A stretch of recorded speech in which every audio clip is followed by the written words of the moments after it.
Hey everybody, it's Rob from Flailthroughs. This is Gundam Battle Operation 2, and this is a round in the recently buffed Moon Gundam. Moon Gundam was buffed at the end of March. I got around with it maybe about a week ago, and yeah, just decided to run it because, well, I was trying to get a couple of other requests and a couple of the more recent buffs tonight, that being Friday night.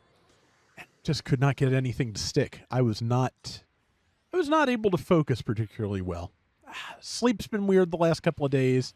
Like, I may have to switch brands of melatonin because it has decided to just give me all the nightmares, and I'm sick of it. But, yeah. Moon Gundam, I always liked it anyway. I thought it was pretty capable, and they have tweaked it in a bunch of nice ways. It now has emergency evasion level 3, which makes it a little bit more fuel efficient with its first dodge roll. You know, 2 in a row will still overheat you, but you will have more thruster capacity left after 1, is pretty much how that works. They upped the damage on the Psycho Plates, sped up the Vulcans, upped your boost speed when you're in your Resonance skill, and most importantly, you can now throw the butterfly edges while moving, which is apparently something they gave to the Vargil a while back, and I had forgotten about.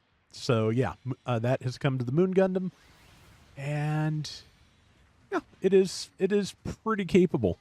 I prefer the shotgun, the beam shot rifle, to the long rifle that the Sazabi can also use. Just, I don't know why. Well, yeah, I do know why, because the stopping power up close from an uncharged shot is very useful. So, I think it also has a grenade launcher attached. So yeah, that's just a bunch more stuns versus the ability to fight from a range outside of where your Psycho Plates are actually all that useful.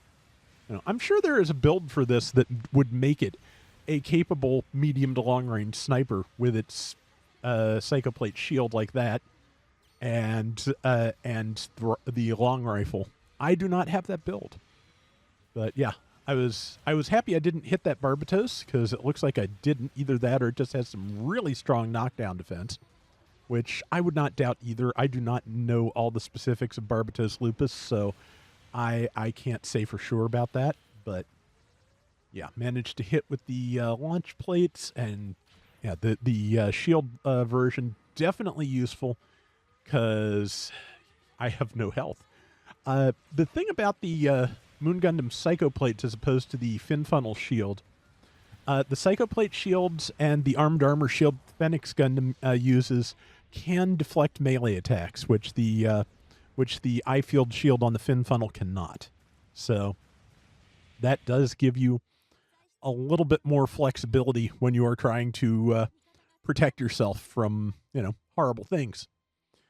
For example, the butterfly edges on the Moon Gundam are, as I like to mention, a ranged melee attack.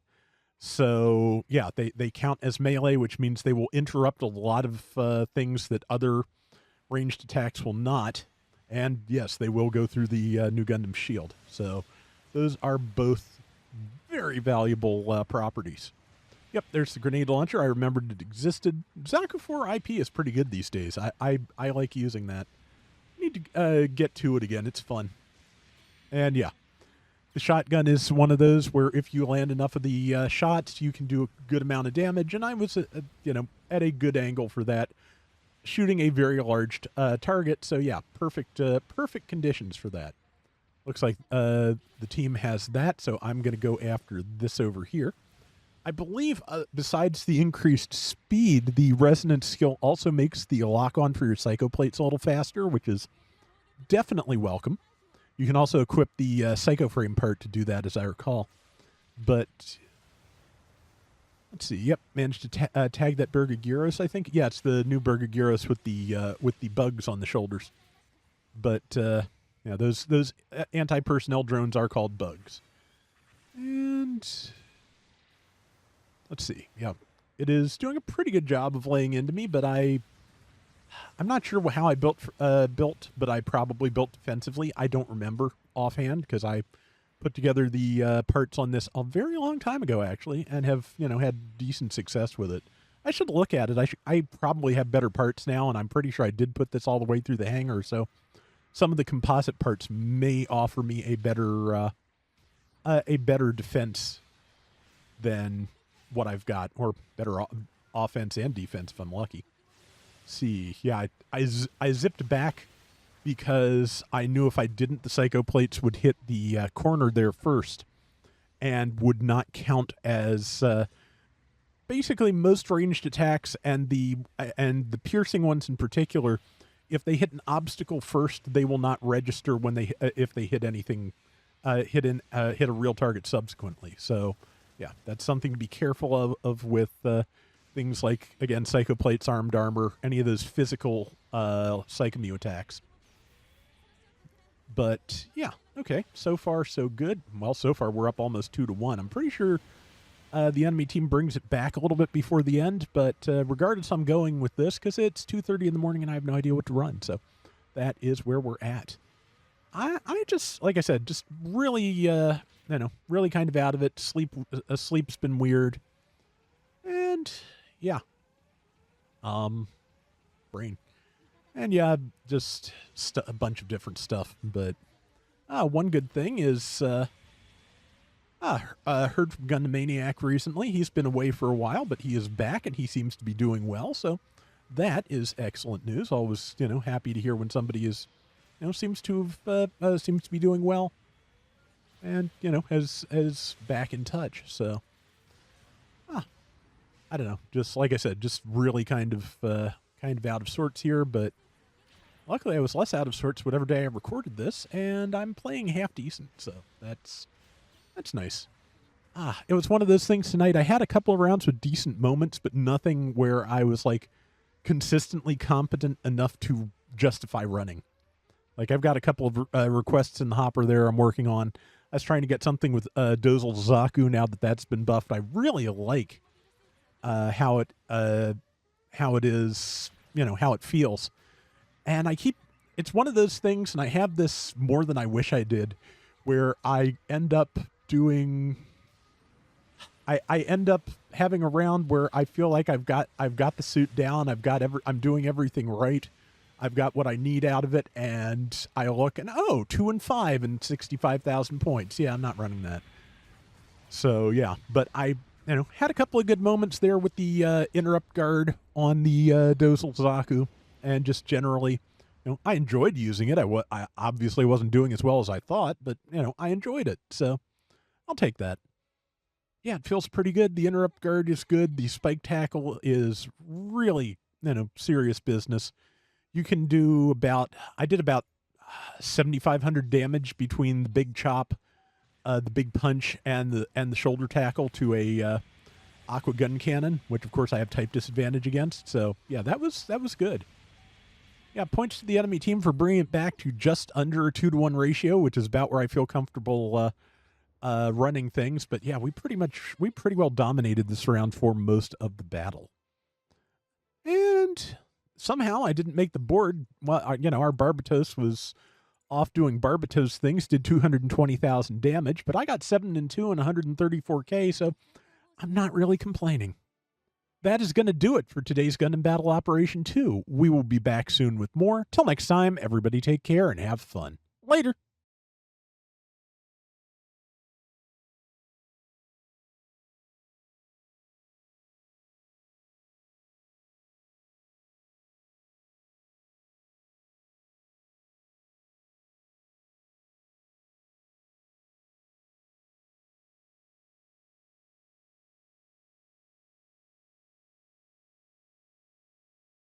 All right, so what they did to the Moon Gundam specifically. Luckily, last month's buffs were still up when I checked, so they also have the results, so they haven't removed that yet. But yeah, I gave it 2,000 more hit points at level 1, so from 26,000 to 28. I got the full attack skill, forgot about that. So when the Psycho Plates are out, you do additional damage with all your other weapons as well. Yeah, emergency evasion went from level 2 to level 3, so better boost efficiency when dodge rolling. Forced injector 3 went to level 4, so that is also much more boost efficiency when you're changing directions mid-boost, which is something I like to do. And leg buffer went up from level 3 to level 4, so it's harder to knock the legs out from under it.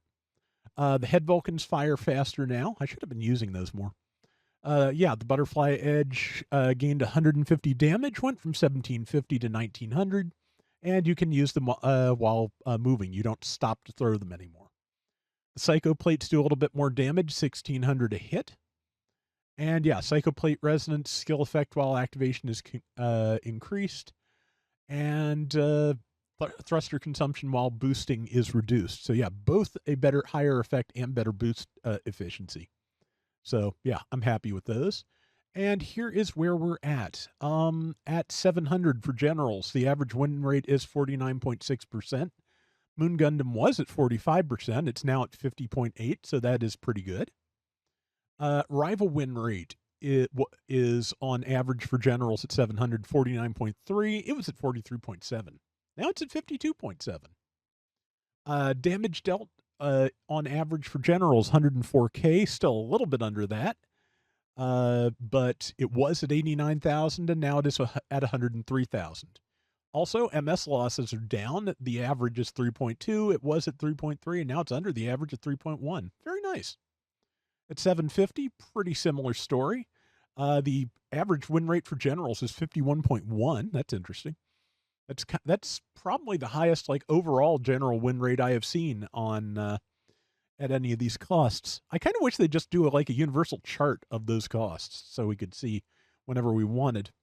But yeah, the level 2 Moon Gundam was winning 45.9% of the time, and it's now up to 50.7, which is a perfectly reasonable, insane win rate. Rival win average is 50.5. It was at 45.1, and it's now at 52.4. So yeah, very nice. Damage is still a little bit low at this cost. 107,000 is the average. Moon Gundam was doing 87. Now it is doing 97. They say that's within expectations.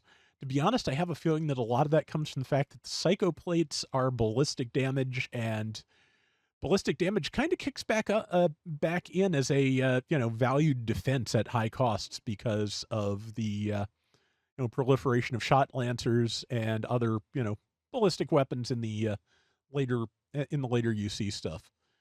But MS losses on average at 750 for generals, 3.3. Moon was at 3.4. Now it's at 3.2. So yeah, definitely a very solid increase all the way around.